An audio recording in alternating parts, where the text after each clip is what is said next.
اللہ تبارک و تعالی نے کیسی شان والا نبی، کیسی عظمتوں والا نبی، کیسے کمالات والا نبی اللہ رب العزت نے ہم کو عطا فرمایا ہے۔ ابھی فاضل عالم دین سے ہم نے سنا انبیاء خواہش کرتے تھے کہ اس نبی کے امتی بنا دیا جائے۔ ابھی ہم نے سنا جب آقا دو جہاں سرور کائنات صلی اللہ علیہ وسلم ہجرت کر کے مدینہ آ رہے، راستے میں حضرت ام معبد رضی اللہ تعالی عنہا کے مکان پر حضور رکے۔ وہ راستے میں اپنا خیمہ، اپنا گھر بنا ہوئی تھی، جو بھی مسافر آتے ان کی خدمت کیا کرتی تھی۔ جب حضور آئے اپنے عاشق رسول سیدنا صدیق اکبر رضی اللہ تعالی عنہ کے ساتھ، تو پوچھا کہ ہمارے لیے کچھ ہے؟ ابھی ہمارے شوہر ساری بکریاں لے کر چلے گئے، اب ضیافت کے لیے کچھ نہیں ہے، پھر کیا ہے؟ حضور کی نگاہ پڑی ایک چھوٹے سے بکری کے بچے پر، کہا یہ تو بچہ، ارے یہ بچہ ابھی تو دودھ کیا دے گا، یہ تو چھوٹا سا بچہ ہے۔ کہا تم اجازت دو، تم اجازت دے دو، ہم بکری سے، اس بچے سے دودھ ہم نکال لیں گے، دودھ ہم نکال لیں گے۔ وہ بولی یہ کیسے ہو سکتا ہے، یہ کیسے ہو سکتا ہے، بس تم دیکھتے جانا۔ حضور سرور کائنات صلی اللہ علیہ وسلم جو اللہ نے کمالات اور معجزات والا نبی جو اللہ نے بنا کر جو بھیجا ہے، وہ بکری کے بچے کو ہاتھ لگایا، دودھ اس کے تھنوں سے بھر گیا، ایک برتن نکالے، دوسرا برتن بھرا، تیسرا برتن نکالے، چوتھا برتن، گھر کے سارے برتن بھر گئے۔ خود ابو بکر نے پیا، حضور نے پیا، ان کے سارے برتن ان کے پورے دودھ سے بھر گئے۔ وہ معجزہ دیکھتی رہ گئی حضرت ام معبد رضی اللہ تعالی عنہا۔ پھر حضور نے کہا کہ ہم مدینہ جا رہے ہیں، اگر تمہیں کچھ ضرورت ہو تو آنا مدینے میں، ہم تمہاری ضرور مدد کریں گے۔ وہ حضور کو دیکھتے رہ گئی۔ جب حضور چلے گئے اور ان کے شوہر رات میں جب بکریاں لے کر واپس آئے، لاؤ برتن، کہا آج برتن دودھ نکالنے کی ضرورت نہیں، سارے برتن بھرے ہوئے ہیں۔ وہ کہنے لگے کیسے؟ کہا یہ بکری کا بچہ، یہ بچہ کیسے دودھ دیا؟ کون؟ تو حضرت ام معبد کہتی ہے ایک مبارک آیا تھا، ایک بابرکت ہستی آئی تھی، اس کا ہاتھ لگنا تھا۔ کیا تم نے نام پوچھا؟ میں نام پوچھنا بھول گئی، اس کو دیکھتے رہ گئی۔ اب وہ جو حضرت ام معبد نے حضور کی جو تعریف کی، حضور کے نینوں کی، حضور کے گہروں کی، حضور کے بالوں کی، حضور کے نقش و نگار کی، کسی صحابی نے اور نہ کسی صحابیہ نے بیان نہیں کیا جو حضرت ام معبد نے بیان۔ سبحان اللہ، سبحان اللہ، نعرہ تکبیر، نعرہ رسالت، یا رسول اللہ۔ کیسے کمالات والا نبی اللہ نے ہم کو دیا ہے۔ ذرا سوچو، جب ہم اپنے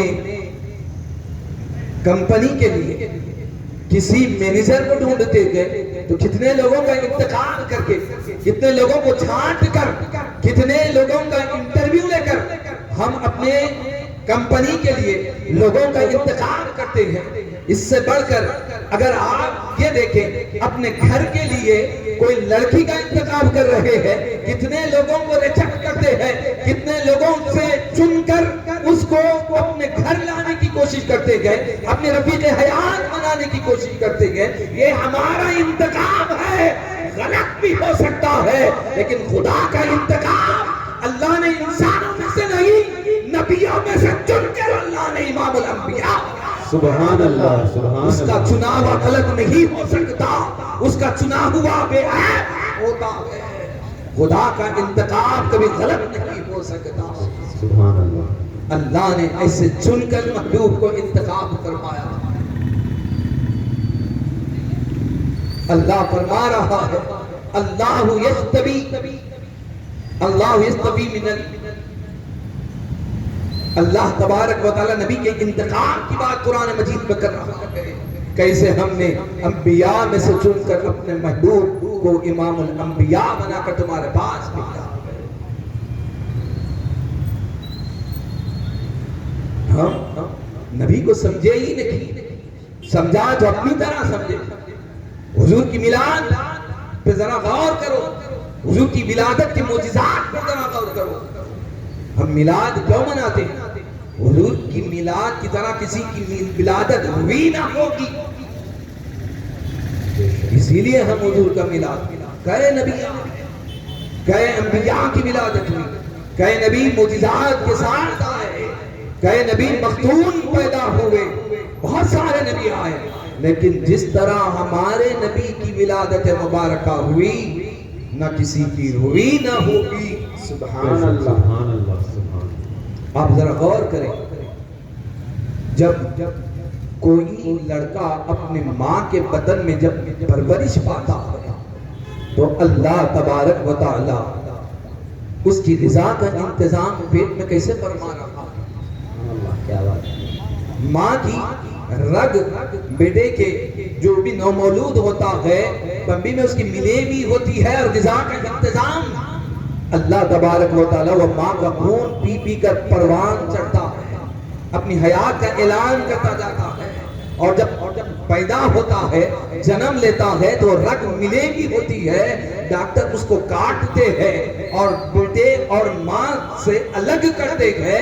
ولادت کے بعد اگر وہ رگ ملی بھی نہ ہو تو ماں بھی مر جاتی ہے، بیٹا بھی مرا ہوا پیدا ہوتا ہے. لیکن قربان جائے حضور کی ولادت مبارکہ پر نہ رگ ملے بھی تھی، نہ خون میں لطف تھے، بلکہ خوشبو میں معطر سبحان حضور ہو رہے ہیں. پھر غذا کیا تھی؟ غذا کی حضور کو ضرورت نہ تھی، یہ تو سرتاپا نور ہے، ان کو نور کو غذا کی کیا ضرورت تھی؟ ماں کا خون بھی اللہ نے محبوب کے لیے غذا نہیں بنایا،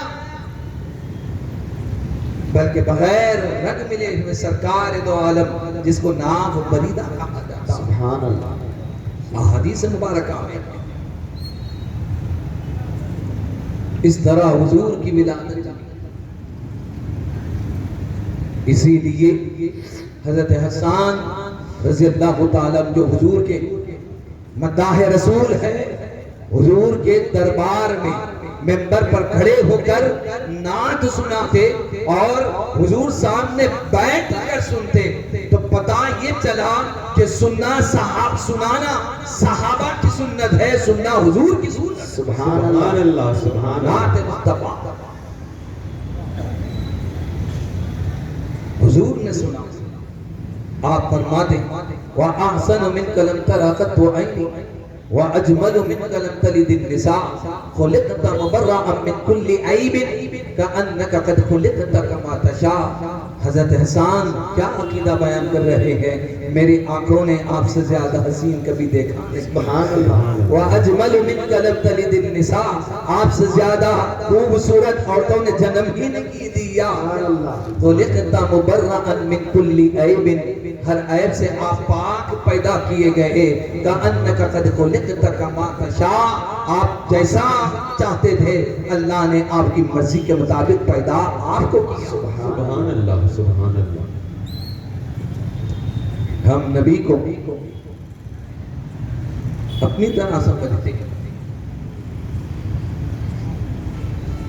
یہ ہمارا ایمان ایسا ہو چکا، تنقیص کے پہلو ڈھونڈنا، ناکامیاں دیکھنا، اہانت کے پہلو ڈھونڈنا، یہ ہمارے مواعظ، ہمارے خطبات کہ یہ مقاصد ہو گئے، یہ مقاصد ہو گئے. لیکن صحابہ کے عقیدے کو دیکھو. میلاد سے، میں تک پہلے ہی کہا، میلاد سے حضور کی عظمتیں واضح ہوتی ہے. ایمان ہم کو عقیدہ کی درستگی ملتی ہے، ایمان ہمارا راسخ ہوتا ہے میلاد کے جلسے سے. حضرت خالد بن ولید رضی اللہ تعالی عنہ اسلام کے لشکر اسلام کے جنرل اور قائد ہیں، اسلام کے کمانڈر ہیں فوج کے. حضرت خالد بن ولید کہیں سے فوج لے کر آ رکھے تھے، راستے میں ایک محلے میں رکے حضرت خالد بن ولید رضی اللہ تعالی عنہ، اور لوگوں نے مسلمانوں کا استقبال کیا اور اسلام کی تعلیمات کے بارے میں دریافت کیا، پوچھا بتاؤ اسلام کیا ہے، اسلام کی تعلیمات کیا ہے، مذہب اسلام کے بارے میں انہوں نے نالج لی، دریافت کیا حضور کے لائے ہوئے دین کے بارے میں۔ اس کے بعد باری آئی بانی اسلام محمد رسول اللہ صلی اللہ علیہ وسلم کے تعلق سے۔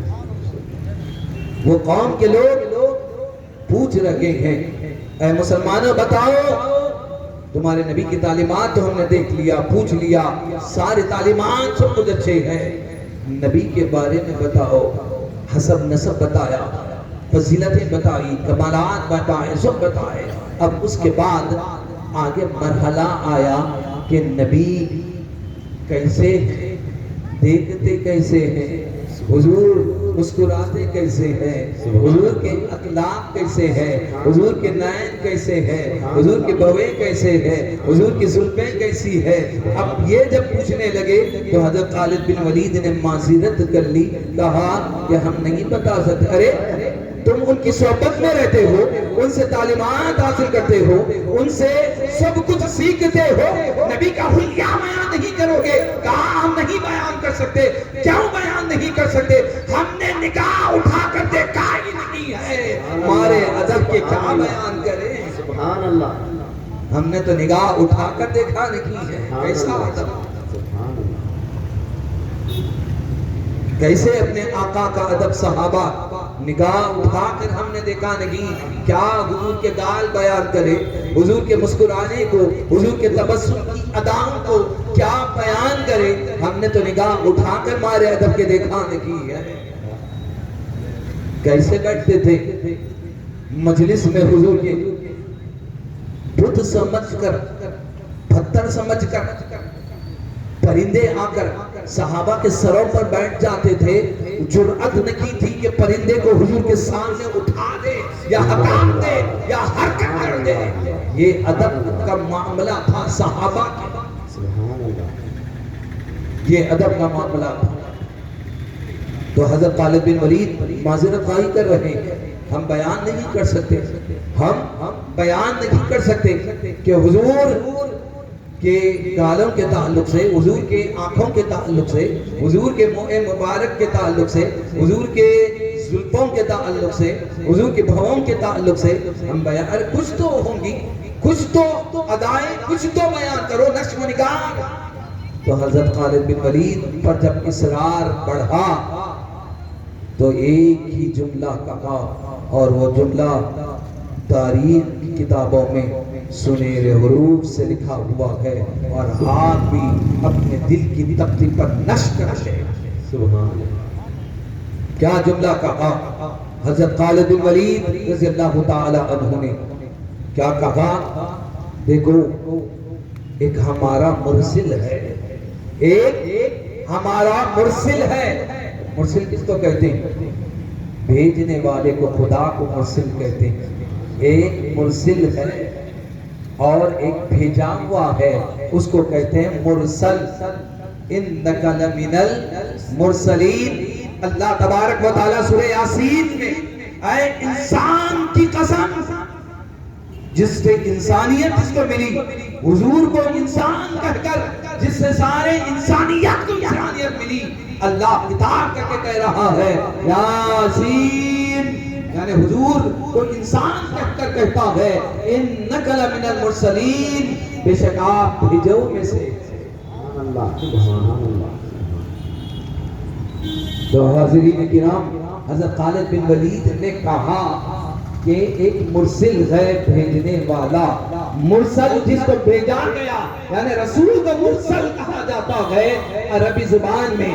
یہ اسم مفعول ہے، جس کو بھیجا جاتا ہے، جس کو ہدایت دے کر بھیجا جاتا ہے، جس کو کمالات دے کر بھیجایا جاتا ہے، جس کو فضیلتیں دے کر بھیجائی جاتی ہے، جس کو ساری چیزیں دے کر بھیجائی جاتی ہے، جس کو دونوں جہاں کا مالک بنا کر بھیجا جاتا ہے اس کو مرسل کہا جاتا ہے. ایک مرسل ہے اور ایک مرسل ہے. تو حضرت خالد بن ولید کہتے ہیں کہ لوگوں تم پوچھنا چاہتے ہو، تم دیکھنا چاہتے تھے کہ اس نبی کے بارے میں تو سنو، جیسا مرسل ہے یعنی خدا جس طرح بے رحم ہے وہ محبوب بھیجا ہوا بھی ہے.